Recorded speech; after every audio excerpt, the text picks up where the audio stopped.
Porque transitar na cidade, a mobilidade, ela também não é um direito constituído para boa parte da população. Então, num município, né? num município como Belo Horizonte, Contagem, Uberlândia, né? Cidades maiores, mesmo Araxá, eu creio, o que acontece? Muitas vezes as crianças da periferia elas não acessam. A gente tem aqui um grande teatro do Palácio das Artes. Eu falo, mesmo as programações que elas são gratuitas. Né? Então, Macaé, Evaristo, bem-vinda aqui à nossa conversa, ao FLI Araxá 2023. Nós estamos com uma programação presencial e virtual esse ano. A programação do festival vai abordar o tema de educação e patrimônio cultural e, especialmente, essas nossas gravações, ou seja, a programação virtual, vai tratar as vivências culturais como herança formativa. Então, a gente já teve aí 12 ou 13 subtemas, estamos nessas rodadas de bate-papo. Hoje a gente vai tratar com você, Macaé, sobre os espaços de memória e seus processos socializadores de construção do conhecimento. Então, você é muito bem-vinda nesses nossos diálogos, pela sua experiência, a sua trajetória como educadora, a sua experiência, né, de estar não só dentro dos espaços de formação, que são as salas de aula, a escola, mas também em espaços de formação como gestora pública, seja no executivo, seja no legislativo. Você já passou, né, pela Secretaria Municipal de Educação, passou pela Câmara Municipal, passou pela Secretaria Estadual de Educação, né, agora na Assembleia, no próprio Ministério da Educação. Então, a gente queria conversar um pouco sobre essas possibilidades de relacionar a educação e o patrimônio cultural, já partindo do pressuposto que tanto a educação quanto o patrimônio cultural, enquanto políticas públicas, se encontram em processos de luta por ampliação do que se entende pelas políticas públicas, tanto de educação quanto de cultura e patrimônio cultural. E, ao mesmo tempo, de luta pelo estreitamento cada vez mais dessa relação entre educação e cultura, né? Considerando que, quando a gente pensa tanto na ampliação do que são os direitos relacionados aos processos educativos, quanto na ampliação dos direitos relacionados ao reconhecimento das vivências culturais dos nossos coletivos sociais, a gente está falando de uma relação muito estreita. Eu diria que um não vive sem o outro, né? E, muitas vezes, quando a gente fala de educação e patrimônio cultural, a gente pensa sempre de uma forma muito rígida, né? Como se o patrimônio fosse algo estático, que a gente, quando reconhece, coloca dentro de uma caixinha. Quando a gente pensa que o patrimônio cultural carrega valores que não são tão diversos, né, e não são tão democráticos ou ampliados em relação às vivências culturais que a gente tem no nosso país. Quando a gente pensa que também a educação ela é muito fechada a partir de uma lógica de conhecimento, né, muito conteudista, né, fechada dentro do próprio ambiente da escola, né, e a gente fala de educação para o patrimônio cultural, não ampliando essas possibilidades, ao contrário, muitas vezes reforçando essa lógica muito unilateral, fechada, né, que pensa tanto os processos de formação na escola quanto relacionados ao patrimônio cultural de uma forma muito vinculada a uma lógica única, né, de educação, de cultura, de memória, de identidade e de processos de construção de conhecimento, né, mais diversos, mais ampliados. Então, eu queria que você começasse falando um pouco, né, dessa sua trajetória, né, e considerando o que você entende por esses espaços de formação que vão além, né, do que a gente até hoje convencionou como escola, como patrimônio cultural, né, e pensando, né, esses dois lugares, né, como lugares de formação mais ampliada, mais democrática. Bom, primeiro eu quero agradecer, né, o convite por poder estar aqui com vocês, na FLI Araxá, dizer que eu tenho um carinho muito grande, especial, e cada vez mais a gente vê a importância, né, da incentivo, da realização, do livro, da leitura, da cultura, enfim, esses espaços eles são muito importantes para a nossa formação. E aí, começando disso, né? Você pensar um espaço do FLI Araxá como um grande espaço formador, né? Que está muito distante do modelo que a gente convencionou entender, que é a educação, né? Muitas vezes confundindo educação somente com escolarização, né? E mesmo pensando educação como escolarização, eu acho que a gente pode ter um olhar mais abrangente. Eu queria aqui falar da minha trajetória um pouco, né? Falar disso, né? Eu sou fruto da escola pública. E a escola pública, também no nosso país, ela não é uma construção de muito tempo. O direito à educação é uma construção muito recente. Eu não estou assim tão idosa, não é verdade? E a minha trajetória escolar, a minha trajetória escolar, ela acompanha no estado de Minas Gerais a ampliação da escola pública. Eu fiz o primário numa escola pública e quando eu iria para o ginásio, na minha cidade ainda não tinha o ginásio público, né? Eu estudei numa escola que era chamada Escola da Comunidade. Eu iniciei os meus estudos numa escola da comunidade, que era tipo uma cooperativa. Mas a luta do município, da cidade, muito pequena, do interior de Minas, era para que fosse estadualizada a escola, para efetivamente garantir que todas as crianças pudessem ir para a escola. E assim eu fiz o ginásio, o colegial. Quando eu fui para o ensino médio, ainda não era público, né? Foi uma luta e eu iniciei ainda numa escola da comunidade e encerrei o ensino médio já como uma escola pública. Então, isso é um pouco para a gente ver como que na história do nosso próprio Estado, o direito à educação e a construção dessa escola pública, ela é ainda muito recente, né? Mas aí a gente começa a pensar os espaços de aprendizagem. Eu me penso, né? Os espaços de aprendizagem, onde foi que eu aprendi, né? O que eu aprendi, como eu aprendi e onde eu aprendi. Será que foi só na escola? Né? Mas numa cidade do interior, muitas coisas, eu vou dizer, eu aprendi na rua, porque eu ainda sou de uma infância que brincou na rua, né? Que aprendeu a conviver com muitos colegas, muitas crianças, muitos adolescentes na rua. Não tinha um espaço específico para brincadeira, por exemplo, né? O nosso espaço do brincar eram as ruas, eram os quintais, ali de sua patria, ligado, depois, quem são os pessoas, como isso também, popular, tanto Jesus, aqui, totalmente autorizada, né? Ela escrevia. E ela escrevia como uma forma de demarcar a sua visão de mundo. Ou seja, eu também escrevo, né? Eu também falo, né? Eu lembro aqui de uma pesquisadora que tem um livro que chama Pode o Subalterno Falar? Uhum.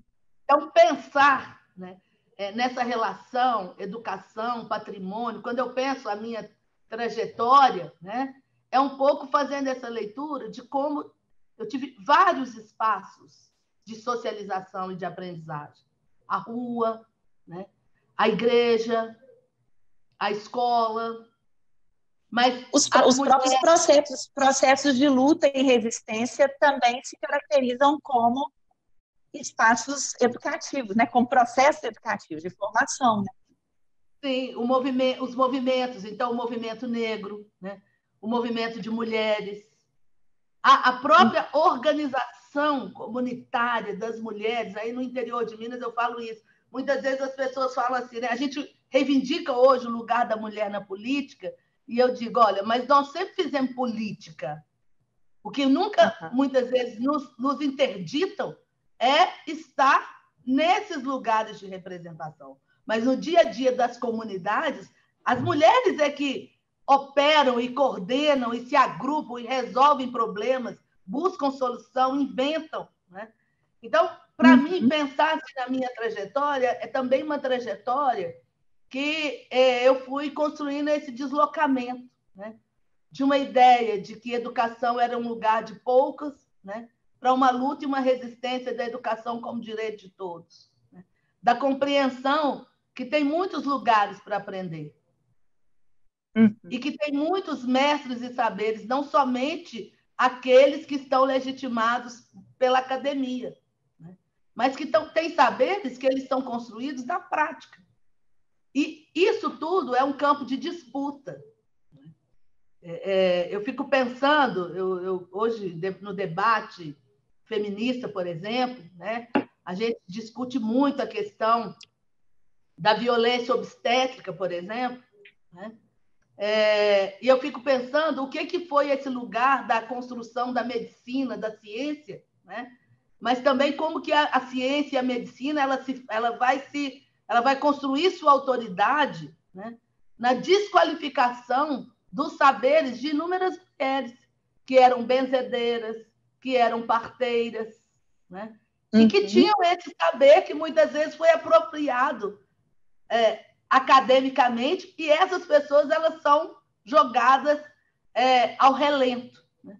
Então, um pouco assim, quando eu penso a minha trajetória, também é uma trajetória de como que a gente vai construindo essa compreensão e em diferentes lugares, né? Hoje eu atuo, já atuei na gestão pública, hoje no legislativo, como que a gente vai construindo, né? Ou reconstruindo campos de possibilidades para afirmação.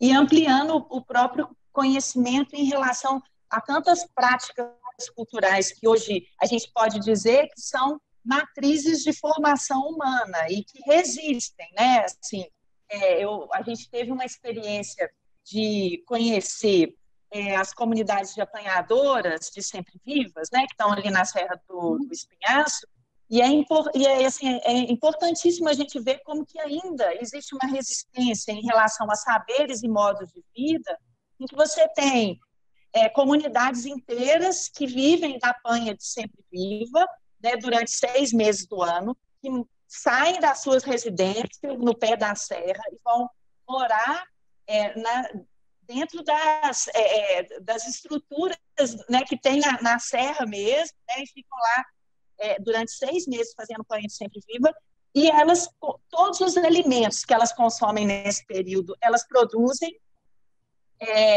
A única coisa que elas compram é sal, o resto, todos os alimentos são produzidos. Toda a questão de saúde, se fica gripado, se tem algum problema, elas têm todo o conhecimento em relação às ervas que são medicinais, aos chás. Tem uma lógica das sementes crioulas que elas guardam, né, e vão replantando. Então, assim, a gente vê como que são sistemas tão ricos, né, de conhecimento e que estão diretamente relacionados a essa luta pela preservação desse modo de vida, né, desses conhecimentos que essas comunidades têm, né? E aí eu sei que percorre aí todo o estado de Minas Gerais, você vê que isso ainda é muito presente, né? Está vivo, né? Tanto nas grandes cidades, né, que a gente vê dentro das áreas urbanas, quanto também nas áreas rurais, né, do estado. Isso não quer dizer que essas comunidades, que as crianças, essas pessoas que moram ali, não tenham direito também à escola, né, que é o que você falou. Ou seja, essa relação entre a escola, né, o ambiente da escola, o ambiente de sociabilidade e formação, e a relação entre as vivências como também processos formativos, né? Que horas que você acha que isso se junta ou não? Ou seja, isso ainda está separado, né? Quando o menino entra para dentro da escola, ele tem que deixar tudo que ele aprendeu, que ele sabe, e tem que se render a um outro conhecimento que às vezes não faz muito sentido, né, para ele.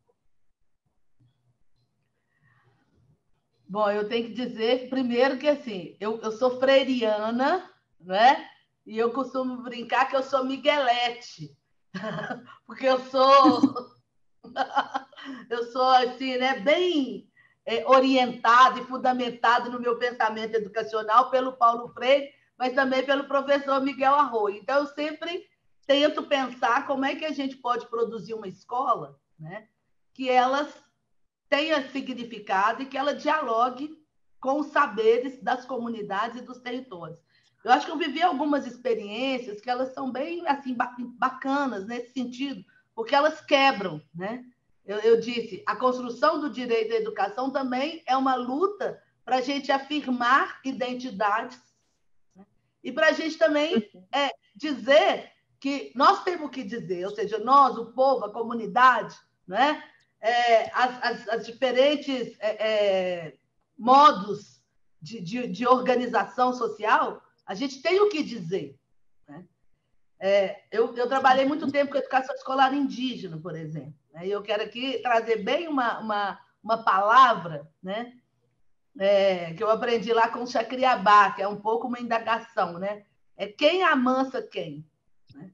Porque durante muito tempo, né, se pensou na escola como um lugar para amansar as populações indígenas, né? Ou seja, para fazer com que eles fossem menos indígenas.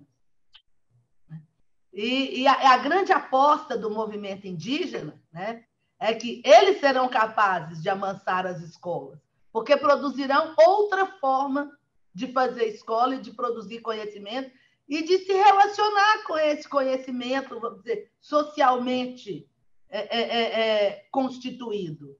Eu acho que assim, são experiências maravilhosas, né? Com os professores indígenas, eu vi a construção de escolas. Eles colocaram, por exemplo, um elemento que é o professor de cultura. Foi a primeira rebeldia em relação às escolas, né? E quem era o professor de cultura? Muitas vezes, né, uma liderança, um mais velho ou uma mais velha, que às vezes não sabia ler e escrever, mas é a pessoa que tem conhecimento das plantas, é a pessoa que tem um conhecimento do território, né? É a pessoa que tem conhecimento sobre as águas, as nascentes, né? Enfim, um conhecimento que muitas vezes na escola a gente vai tratar. Isso é muito impressionante, porque muitas vezes esse processo mais formal de escolarização, o conhecimento ele chega tão esterilizado que você não faz nenhuma conexão, né? É possível você estudar as bacias hidrográficas do estado de Minas Gerais, né, absolutamente sem compreender o que, por exemplo, é o impacto, né, de uma mineração como que a gente está vivendo no nosso estado. E hoje... Você estuda as bacias hidrográficas e não consegue perceber que você anda por cima de córregos e rios que estão todos canalizados dentro de uma cidade. Dentro de uma cidade, como, por exemplo, aqui na nossa cidade. Outro dia eu fiz um vídeo, está no meu Instagram, falando, você sabia que tem uma cachoeira, né, dentro da nossa cidade? E que essa cachoeira, né, tá toda poluída, porque o esgoto está todo sendo jogado dentro dessa cachoeira, e a gente poderia ter um amplo projeto da construção de um parque linear e de preservação dessas águas, porque preservar as águas é preservar a nossa sobrevivência, né? E a lógica predatória, né, de exploração a qualquer preço tenta passar por cima disso. Então, para mim, quando eu penso, né, uma escola que ela está para além dos muros, é uma escola que ela está encarnada na nossa humanização e no nosso território, né, que é pensar a vida. Pensar a vida, pensar o cotidiano. Isso, por exemplo, é uma aposta das populações indígenas, né? Que é fazer uma escola específica e diferenciada. Esse é um exemplo, né? Um exemplo, quando a gente pensa nessa trajetória, né, que você falou bem, da ampliação do direito à educação, ou seja, à escola pública, né, ter o acesso à escola pública, eu acho que o patrimônio cultural, do ponto de vista também de política pública, ele caminhou muito também nessa perspectiva de um reconhecimento dos outros patrimônios, né? Além da pedra e cal, né? ou das estruturas históricas convencionais, fatos memoráveis. O patrimônio também fez esse caminho, assim como a educação, de ampliar o olhar para esses direitos que estão relacionados a essa diversidade, pluralidade, de acesso a essas políticas. A educação fez isso e o patrimônio também fez. Mas a gente, à medida que a gente vai, né, dialogando com esses coletivos, né, que passam a ter acesso, né, aos espaços formais, né, entre aspas, de educação, ou ao reconhecimento formal das suas práticas e vivências culturais como patrimônio, a gente vê que tem uma distância ainda muito grande, né, Macaé? Assim, tem um percurso muito grande, porque seja a educação, seja o patrimônio, eles ainda estão construídos sobre uma lógica que não é a lógica das vivências dessas comunidades, ou seja, que não é a lógica das vivências culturais, dos fazeres culturais, dos conhecimentos, dos modos de vida que são apreendidos e pelos quais essas comunidades lutam para ter o direito a eles, né? Então, a gente teve uma experiência de reconhecimento de uma comunidade quilombola aqui em Belo Horizonte, e a matriarca da comunidade, a mãe Efigênia, na reunião do Conselho do Patrimônio, ela falou o seguinte: nós somos uma propriedade, eu quero ter o direito, né, ao aprendizado, ao conhecimento, ao diálogo com essa escola chamada formal, porque, de alguma forma, existe um pouco essa expectativa, essa exigência, mas, ao mesmo tempo, né, eu trago conhecimentos que vão ser ignorados nesse processo. Então, um pouco...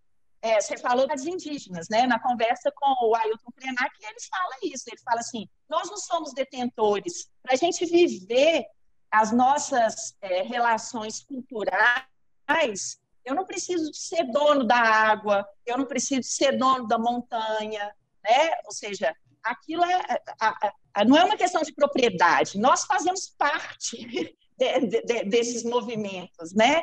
Então, é uma lógica muito diferente e a impressão que eu tenho é que nem a escola e nem o patrimônio cultural, considerando ainda as políticas públicas, dão conta, né, de abordar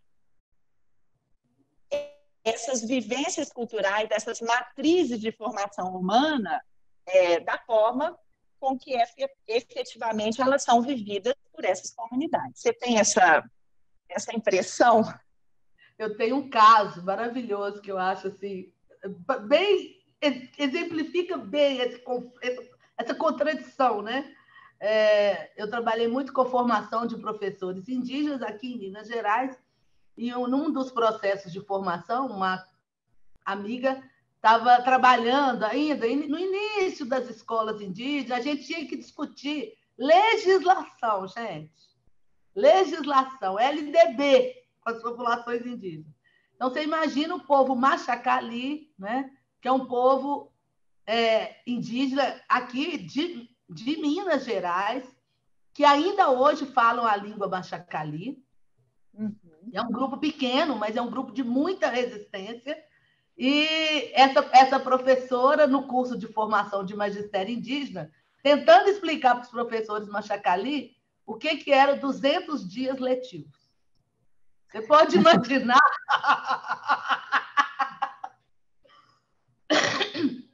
Porque essa nossa lógica do calendário, né, que você enquadra os tempos, recorta os tempos em dias letivos, em carga horária, horas-aulas, né? Isso não fazia o menor sentido, né? O menor sentido dentro da cultura Machacali. E ela tentando aproximar isso, conversando com os Machacali, e ela dizia para eles, olha, 200 dias letivos, mas se Machacali achar que precisa de 20 dias de religião, os 20 dias pode ser considerado dia letivo. E ela já estava tentando, eu falei, ela estava tentando remediar a história, né? E aí os professores Machacali eram um grupo de 12. Eles conversaram entre eles e na sala, principalmente.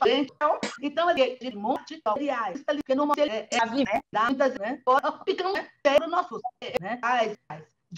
Inclusive, o município é um município importante de referência cultural para uma quantidade enorme de grupos de guardas de congado e de folia.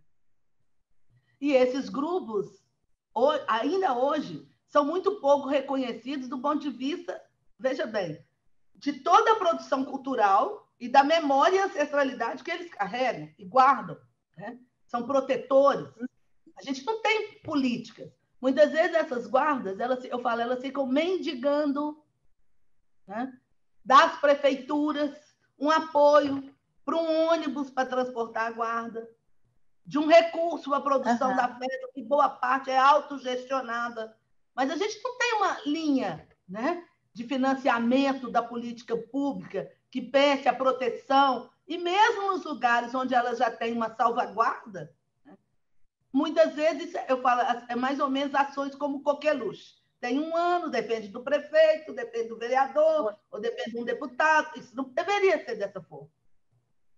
E o mais assim, que é impressionante nessa história, aí eu sei que está, né, aí agora no legislativo, é como a nossa legislação voltada para a salvaguarda dos bens culturais, por exemplo, a gente teve, né, a Lei Aldir Blanc, agora a discussão da Lei Paulo Gustavo e tal, como as nossas leis de repasse de recurso, elas são pensadas para a cultura vinculada a uma produção cultural artística, e não para a cultura, vamos falar aqui de tradicional, porque nós não temos um outro nome ainda para caracterizar, mas a cultura que está relacionada aos modos de vida. Então, por exemplo, você não consegue passar hoje um recurso para uma comunidade quilombola. Você não consegue hoje passar o recurso para uma guarda porque as não dinheiro são as práticas nas suas matrizes de vida, né, os processos culturais, ou seja, isso não chega. Essa é uma realidade. Então, eu não sei se você aí no Legislativo já conseguiu perceber isso. Bom, eu vou não só no Executivo e no Legislativo, né? Eu queria aqui retomar uma questão, porque quando eu falei da construção do direito, né, é preciso lembrar que o Estado brasileiro ele é um Estado racista, estruturalmente racista. E as burocracias do Estado, elas são construídas para a exclusão. E, no geral, para atender grupos de uma maneira racista e patrimonialista, né? Então, ela atende determinados grupos e toda a burocracia ela vai se desenvolvendo. Eu falo, a burocracia ela se desenvolve por ela mesma no sentido de excluir os grupos, né? Então, assim, eu acho que na Lei Aldir Blanc, como na Lei Paulo Gustavo, a gente está até tentando exercitar algumas coisas, né? Exercitar alguns editais, exercitar a ideia de prêmios. Eu tenho trabalhado aqui, tanto como vereadora, agora aqui na Assembleia, articulando um pouco, eu tenho tentado trabalhar muito essa questão da cultura, especialmente com foco, eu vou dizer assim, nesses grupos que sempre ficaram de fora, né? Então, assim, fazer uma ação afirmativa do ponto de vista da legislação. Como que a gente pode contribuir aqui na discussão desse arcabouço legislativo para que alcance, né? Para que as legislações, para que os editais alcancem esses grupos. Eu falei das guardas de congado, eu tenho trabalhado com o samba, né? com os sambistas, a área cultural ela foi muito penalizada pelo governo anterior, né? E eu falei, ela viveu literalmente o pandemônio e a pandemia. Foi avassaladora, né? Agora, os nossos grupos, eu vou dizer assim, culturais, especialmente aqueles, né, ligados aos povos originários, afrodescendentes, os grupos populares, do campo, esses, então, gente, eles sabe, terra arrasada. E são esses grupos que têm mais dificuldade. Então, quando você fala, tem que ter, vai se inscrever para um edital. Para começar, eles partem do pressuposto que o nosso Estado, que as pessoas têm inclusão digital. Olha, Michele, na pandemia, os alunos das escolas públicas, eles ficaram excluídos. Porque nem as escolas, olha, as escolas não tinham inclusão digital. Então, muitos professores fazendo as coisas na mão, gente. Agora, se as escolas, vou dizer assim, as escolas ainda é o equipamento público mais descentralizado que nós temos. Se as escolas não têm computadores e acesso à internet, como que os grupos culturais nas comunidades, nas periferias, não vão ter acesso, né, a computador, internet e a toda essa documentação para conseguir acessar a Lei Aldir Blanc ou a Lei Paulo Gustavo? E tem uma distância muito grande, Macaé, em relação ao reconhecimento da própria prática e do fazer cultural. Por quê? Porque, vamos supor, depois que recebe o dinheiro, que é essa luta toda, consegue receber o dinheiro, tem que comprovar como que gastou esse dinheiro. E, às vezes, a prática cultural é uma prática que tá relacionada a uma determinada lógica que não atende à lógica da legislação. Por exemplo, um espaço quilombola, onde você tem ali um candomblé, né, a intervenção, por exemplo, no espaço do candomblé, seja no barracão, ela tem que ser feita por alguém que é da comunidade, por alguém que é de santo. Então, você não consegue contratar uma obra e apresentar uma nota, né, uma nota fiscal, é uma outra lógica, né? Ou seja, é uma outra lógica de vivência cultural. Né? Então, aquele dinheiro, às vezes, ele é importante para pagar uma conta de luz, entendeu? Às vezes, ele é importante para comprar um instrumento musical, como você lembrou, ou para comprar uma roupa da guarda e tal, ou para pagar as costureiras que são da comunidade, que fazem as roupas, por exemplo, né, do Congado, não sei o quê. E aí não cabe isso dentro da legislação. Ou seja, não... que necessariamente não é para comprar, necessariamente não é para ir ao mercado e ter 3 orçamentos. Porque, por exemplo, os instrumentos, muitas vezes, eles são produzidos. Então, você não compra um instrumento. Né? Então, você tem aqueles fazedores de instrumentos. Você falou das roupas, dos trajes, você tem as costureiras. Né? Então, na verdade, você opera toda uma cadeia, eu vou dizer assim, de economia solidária que não está subsumida nas é um grande sistema, né? Do mercado. E o que é pior, muitas vezes é um valor de R$10.000, entendeu? Que tem ainda o desconto, vai ser recebido por uma pessoa individualmente, vai incidir o desconto de imposto de renda. Ela vai receber R$7.500. Né? E é exigido quando é 10.000. Vai ser exigido dessa pessoa, desse grupo, uma prestação de contas, né? Isso assim, vamos imaginar, para fazer uma festa do Rosário, ela vai receber um apoio via Lei Paulo Gustavo de R$10.000, vai tirar 2,5%, 27,5% para o imposto de renda, e ela ainda tem que apresentar 3 notas fiscais de tudo, entendeu? Então, nós temos ainda a comida que vai servir no dia. A comida, de quem vai fazer. Enfim, eu acho que a gente precisa fazer avançar o direito, é fazer avançar essa compreensão. E é também transformar, né? Transformar a burocracia do Estado. Né? Na verdade, eu vou dizer... Então, a gente pode dizer que existe um processo educativo, né, das próprias políticas públicas em relação à escuta e a efetiva necessidade em relação aos seus processos desses movimentos culturais, desses grupos culturais, né? Sim, aí eu queria retomar aqui a Convenção 69 da OIT, que muitas vezes os governos querem passar por cima e fingir que elas não existem, né? Que é a escuta, que é a obrigação da escuta informada para esses grupos, para essas comunidades, sobre qualquer política pública que deve se desenvolver dentro desses espaços e dentro desses territórios. Né? Não é possível a gente pensar uma política para as guardas de Reinaldo e Congado do nosso Estado sem ouvir detalhadamente, compreender qual a realidade, onde elas estão, quais as necessidades. Como que essa política de fomento pode alcançar esses grupos? Eu falo das guardas, mas eu posso falar dos grupos de capoeira. Né? Uhum. A capoeira sempre foi muito perseguida. Então, temos muito que avançar para a gente pensar a inclusão da capoeira nos currículos escolares, mas também compreender a capoeira como um patrimônio, né? Um patrimônio material do povo brasileiro, do Estado de Minas Gerais.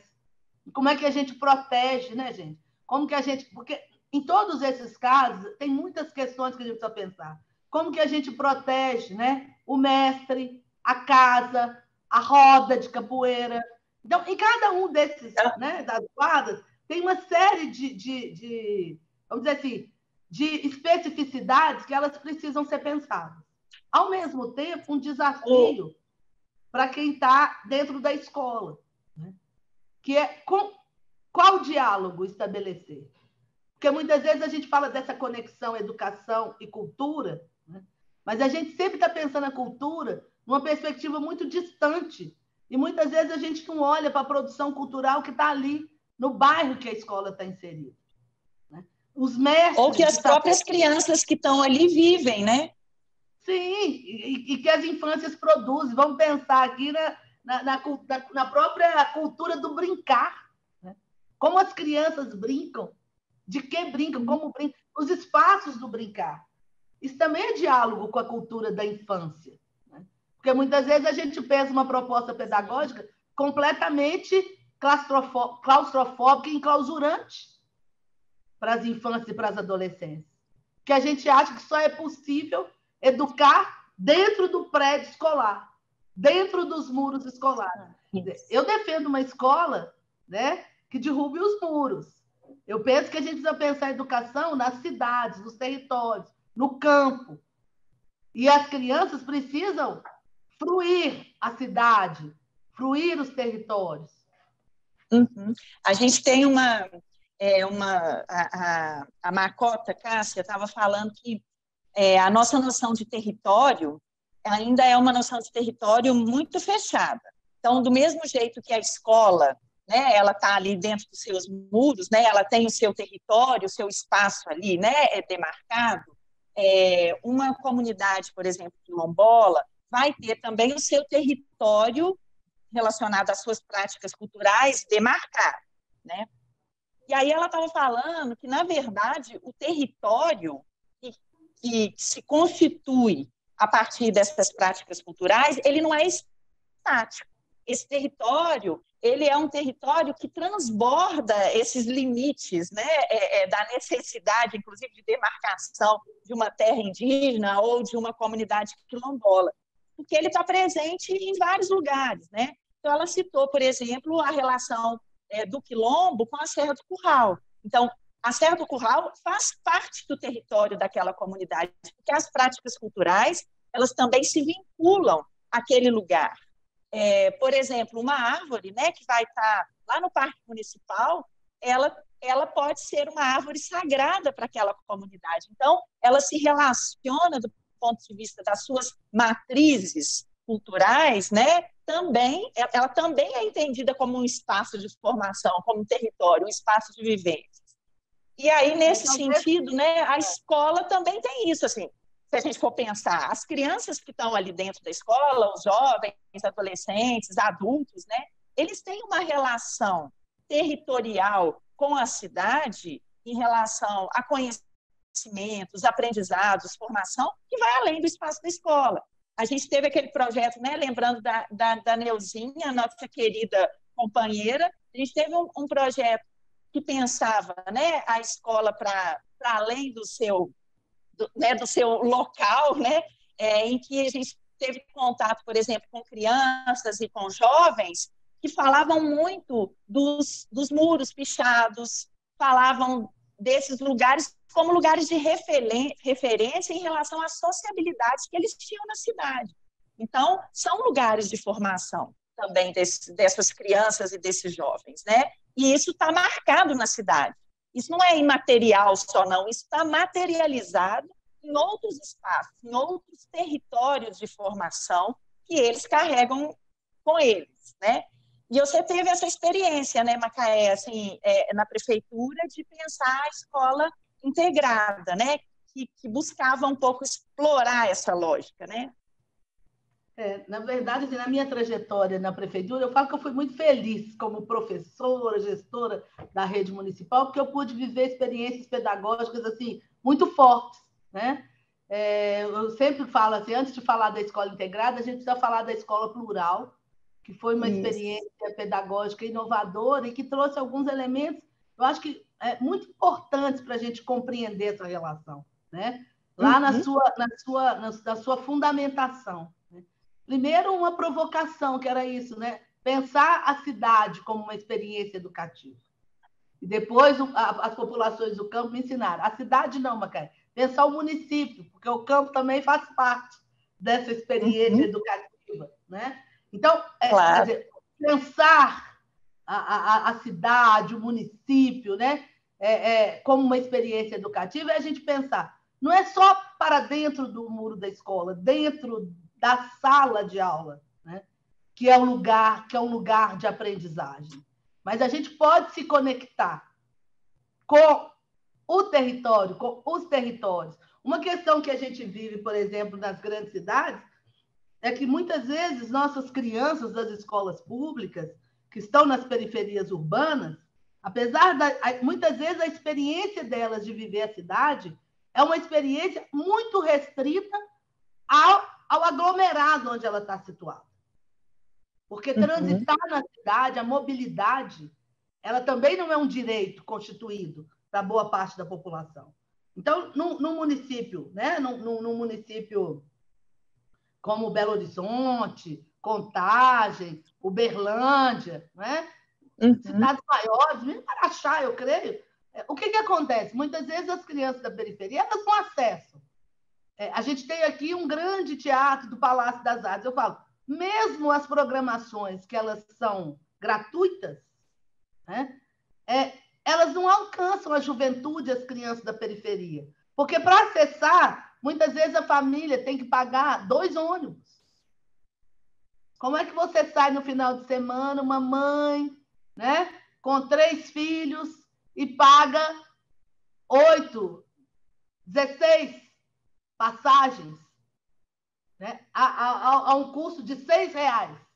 E ainda tem que pagar um lanche. Isso para vir no Parque Municipal. Olha aqui, em Belo Horizonte, que está numa região bem central, né? Falando aí para todo mundo que está acompanhando a gente no estado. Então, eu falo, os direitos eles estão interconectados, mas quando a gente pensa a vivência, a escola plural, uma das provocações era essa, pensar a cidade, o município, como experiência educativa. Então, que as pessoas podem acessar. A gente também aprende em circulação, a gente aprende fazendo outras e novas interações. Isso é um aspecto bem, bem bacana, né? E uma outra questão que tinha lá na escola plural, eu podia trazer várias, mas a escola plural ela tocou num ponto muito importante, que era a discussão da organização do tempo e do espaço.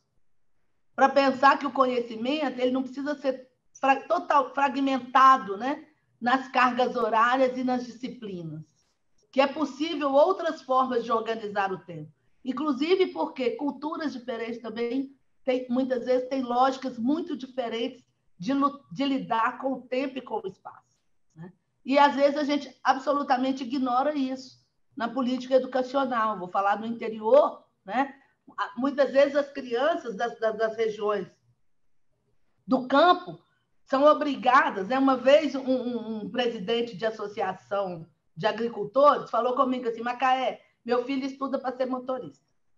Eu falei, por quê? Eu fiquei tentando entender, né? Ele falou, meu filho ele sai de casa às 5 horas da manhã, pega um ônibus e ele fica 2 horas dentro desse ônibus para chegar na escola. Ele chega na escola às 7, ele sai às 11 e ele fica mais 2 horas dentro do ônibus para chegar em casa. ele fica mais tempo dentro do ônibus, né, do que com a professora dele, entendeu? Então, fora todos os atropelos, né? O ônibus quebra, e eles acompanham ali toda aquela dinâmica do que vai acontecer. Ele dizia de uma maneira muito, sabe, direta, né? Como que muitas vezes as nossas formas de organizar, né, o trabalho escolar incide diretamente nas possibilidades de aprendizagem de vida das nossas crianças.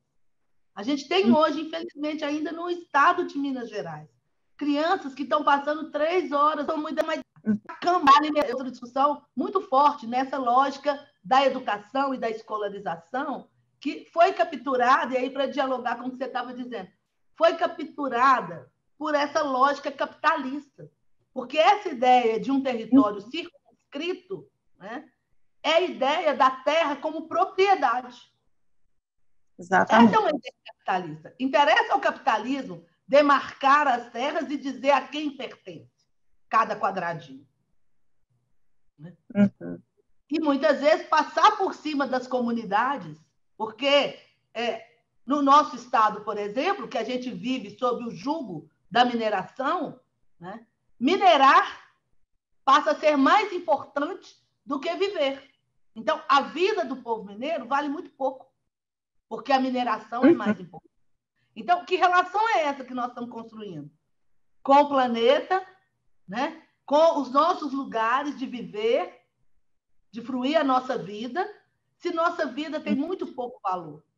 Se os saberes, se a produção, né? E se as nossas comunidades que construíram uma forma, eu vou dizer assim, mais respeitosa de lidar com a terra, porque não pensa a exploração, a exploração ao infinito, né, do planeta, elas vão sendo, sabe, colocadas numa situação de caricatura ou completamente violentadas, como a gente viu acontecer, e ainda vê, por exemplo, com a tentativa, com a aprovação no Congresso Nacional do marco, da legislação que estabeleceu o marco temporal. Né? Então, essa é a disputa que nós estamos fazendo. Eu falo, a luta pelo direito à educação, pelo direito ao patrimônio, nós estamos lutando pela afirmação das nossas vidas e das nossas identidades. Por outro jeito de estar nessa terra e de relacionar com essa terra. Por isso ela é uma luta anticapitalista. Porque essa lógica, sabe, de que o mercado, o dinheiro, a exploração máxima das pessoas, né? E vamos dizer assim, do que eles consideram bens, porque nossa vida não é considerada bem. Essa exploração máxima pode passar por cima de todos nós. Então, assim, acho que por isso é super importante, né? Essa discussão e esse debate nesse contexto da FLI Araxá, porque todo mundo viu também, né?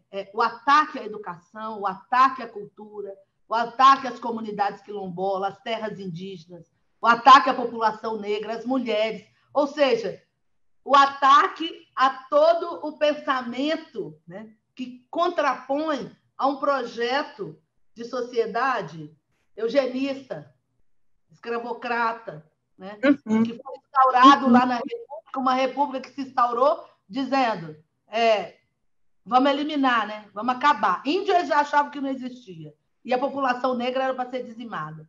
Mas a gente resiste. Pois é, e esse é um processo educativo de resistência, né?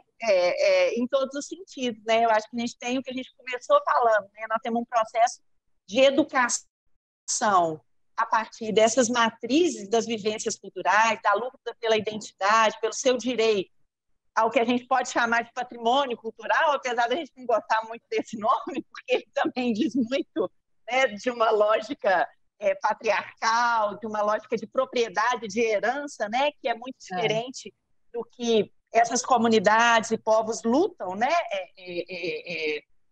em termos de direitos, né. Existe um processo educativo também em relação às próprias políticas públicas, né, seja a política de educação, seja uma política de patrimônio, uma política cultural. Então, tem o outro lado, né? Quando a gente fala que os processos de formação eles caminham em dois lados e nem sempre dizem respeito a coisas que se somam, né? Muitas vezes se constituem a partir de embates, né? E a gente vê isso na nossa sociedade. A gente ainda está nesse processo de um jeito muito forte, né, Macaé? E, assim, para a gente terminar a nossa conversa, eu só queria reforçar um pouco essa ideia de que, muitas vezes, a gente opta por caminhos de educação patrimonial que acabam se fechando, seja na concepção de patrimônio cultural, seja na própria concepção e ideia de educação. Então, pega o conteúdo patrimônio cultural, que já tem recorte, que já é excludente, né, que já é segmentado, que é dentro de uma lógica única, que quer levar ele para dentro de um espaço formal, né, da escola, também compreendido com esse espaço fechado, de um conhecimento único, né, muito específico, e esquece de pensar alternativas como os processos que a gente citou aqui, da escola plural, da escola integrada, que buscam não só ampliar o reconhecimento de quais são essas matrizes culturais de formação humana, de quais são esses patrimônios culturais diversos, né? Como também a própria lógica, né, do espaço da escola como espaço de formação. Ou seja, também não adianta pegar essa mesma lógica e fazer uma disciplina chamada patrimônio cultural e colocar isso dentro da escola. Né? Michele, aqui, para não falar que eu já vi de tudo, né? Eu tenho uma que eu quero dizer. Lá na escola plural, lá atrás, quando a gente começou a discutir o projeto, a gente falava muito, né? Uma das coisas que a gente falava era que a escola muitas vezes não estava sintonizada, né? com a vida das crianças, com a vida dos estudantes, com a vida dos territórios, com os desafios que estavam colocados nos territórios. E muitas vezes, eu que trabalhava numa escola de uma região, eu vou dizer, empobrecida, né? Empobrecida fruto dessa lógica mesmo de segregar, de hierarquizar, de excluir do acesso à política pública, né? A gente dizia, olha, nesse período, gente, eu estou falando de um Brasil em que a gente tinha muitas crianças no mapa da fome. Muitas crianças que trabalhavam, vigiavam carro, trabalhavam no sinal, vendia coisa assim. Teve uma época em Belo Horizonte que isso era isso, né? As crianças tinham que participar e, infelizmente, a gente voltou a conviver com isso mais recentemente. Lá naquela época, a gente falava assim, olha, gente, é porque a gente precisa fazer uma escola, né, que tenha significado, conectada, para que essas crianças possam ter um projeto, né? Pensar para si um projeto. Porque hoje as crianças, elas pensam que ela tem que sobreviver hoje, né? Hoje, eu tenho que ficar vivo. Tem até um programa aí que lá atrás a gente fez que fica vivo, né? Fica vivo, porque as crianças, depois os adolescentes sendo assassinados, fica vivo. Então a gente falava muito nessa coisa de pensar uma escola significativa, né? Que desse conta de formar, de garantir uma formação integral plena, para que as pessoas pudessem constituir seus projetos, né? Projetos de vida. Eu falo, meu Deus, quando eu vejo que hoje, nesse malfadado, né, novo ensino médio, que a gente está lutando para acabar com ele, que é uma derrota para a escola pública, para a juventude da escola pública, você acredita que eles criaram uma disciplina? Projeto de vida. Entendeu? Então, como se projeto de vida, né, fosse uma questão individual. Eu falo, outra vez essa visão mercadológica, capitalista, de que a gente produz soluções individuais. E não é verdade, né? As soluções e as construções, elas são coletivas, fruto de luta, fruto da construção de políticas públicas, da construção de direitos, né? Então, se a gente não cria mecanismos, políticas públicas de proteção integral à infância, de fortalecimento das escolas públicas, de acesso à universidade, né? Uma boa formação para a juventude e políticas de trabalho decente, né, de proteção ao trabalhador, ao trabalho, não adianta a gente fazer disciplina, dar uma aula de projeto de vida.